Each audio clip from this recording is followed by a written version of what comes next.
Hey, welcome back to my channel. My name's Ari and I turn trash into treasure.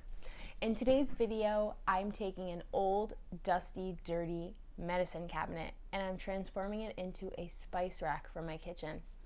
So if you have something similar, maybe you found it on the side of the road, maybe you got it from a friend or a family member, or maybe it's something in your house that you are thinking about throwing out, but you're holding on to it, then keep on watching. I think you're gonna really like this one and I hope it inspires you to get down, get dirty, and get creative. So if you're interested, keep on watching.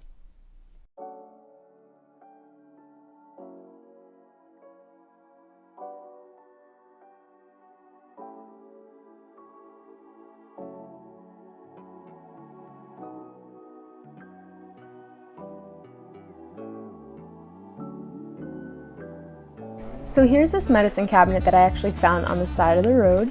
It's kind of crusty, kind of dirty.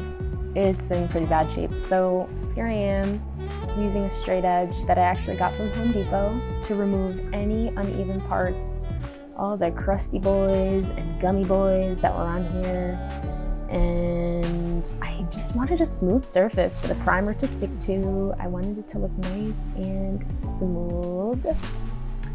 So I'm doing that to every single part that has holes or cracks. And I noticed that the bottom was really water damaged.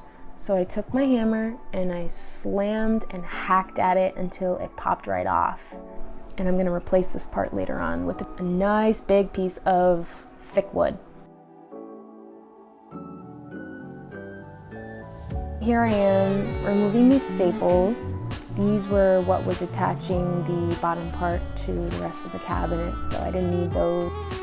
I'm using some spackle. This is the kind of spackle that turns from pink to white when it's dry. And the reason why I'm using spackle is because if you try to paint directly onto exposed particle board, the particle board starts to absorb the paint and it's not a good thing. So you need to create a nice barrier. So here's a piece of 2x4 that I had just left over in my stash, and I'm trimming it back so that I can insert it and replace that piece of particle board that I just removed. Here I am using some PPE and my circular saw, and I'm trimming it back, and I'm just sanding off the raw edges here, but I ended up sanding too much, so later on you'll see added on some extra pieces of wood to make it nice and flush. Here are two other pieces of wood that I actually found also on the side of the road, and I'm just filling in those holes because these two are going to be painted. So I'm using some quickwood and some Elmer's glue. Looks like an actual butthole. Brand wood filler, and I'm just basically allowing that to dry, and then I am sanding it down nice and smoothly so that I can later on spray paint these a nice green color.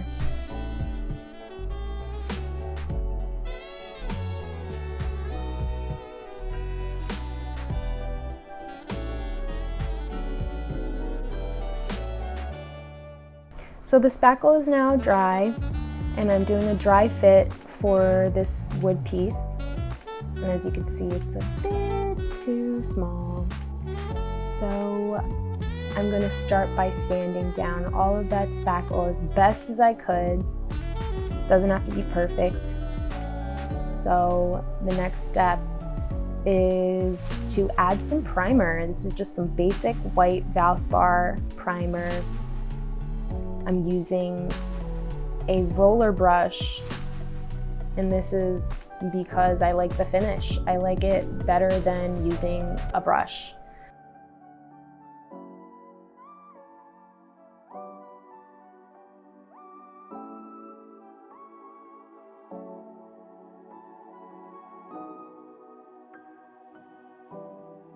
But I use a smaller brush for the crevices because those are kind of like hard to reach spaces. These are the smaller pieces of wood that I was talking about. So it's just to help it keep nice and flush into that space. So I'm using my favorite wood stain to stain this piece of wood. And then once it's dry, we're gonna fit it right back in there using some screws and some nails.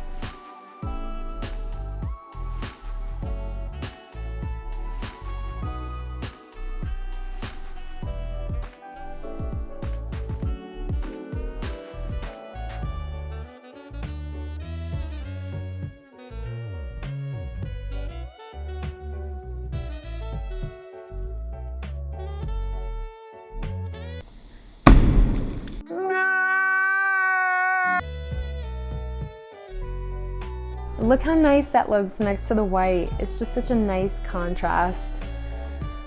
So here is the spray painting portion of the other two pieces of wood. I love this color, it's my favorite color.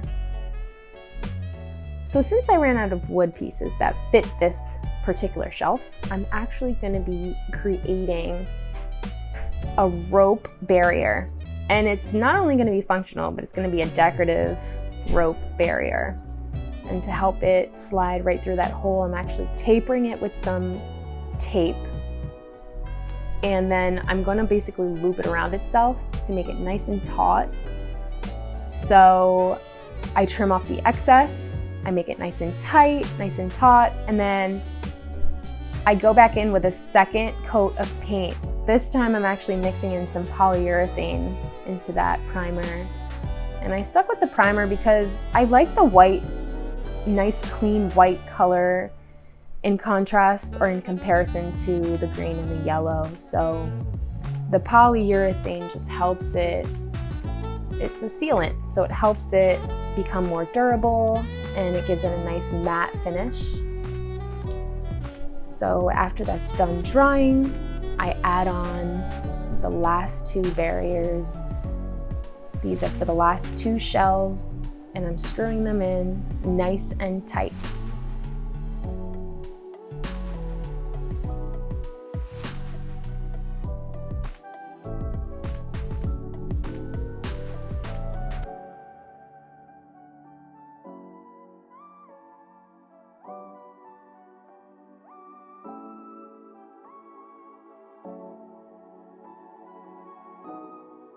So using my drill bit, I'm actually going to create this pilot hole, essentially, for this screw. And this, I think, is like some kind of hook, screwing hook. I don't know the official name, but it's basically what I'm attaching wire to. And that wire is going to be what's gonna help hold up this whole entire structure.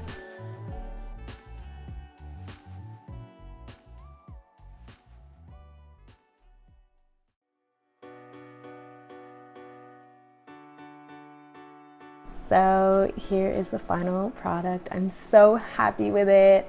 It's just perfect. It's perfect. It's my style. It's a combination of modern, Scandinavian, bohemian with the robe, and I just love it. I'm gonna be using it for my spices, and I hope you love it too. Like, subscribe, share this video with your friends, comment, let me know what you think.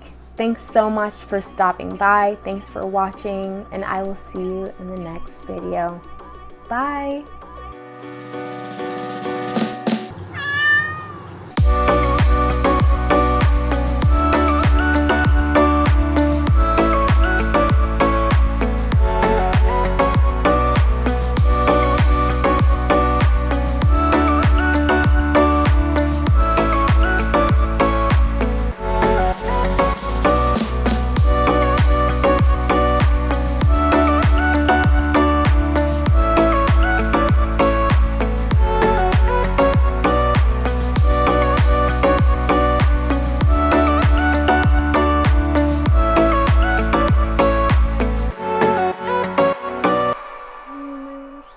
Boy, can you say hi?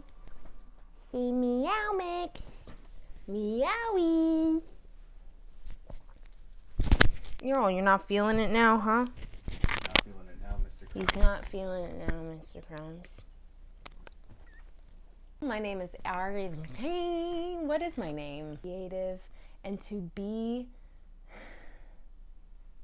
so there's a hair on my chin and it's not mine, it's MJ's. I plucked mine last week.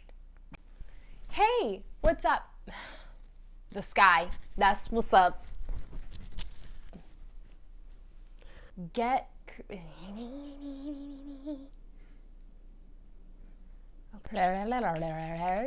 Crusty. Oh,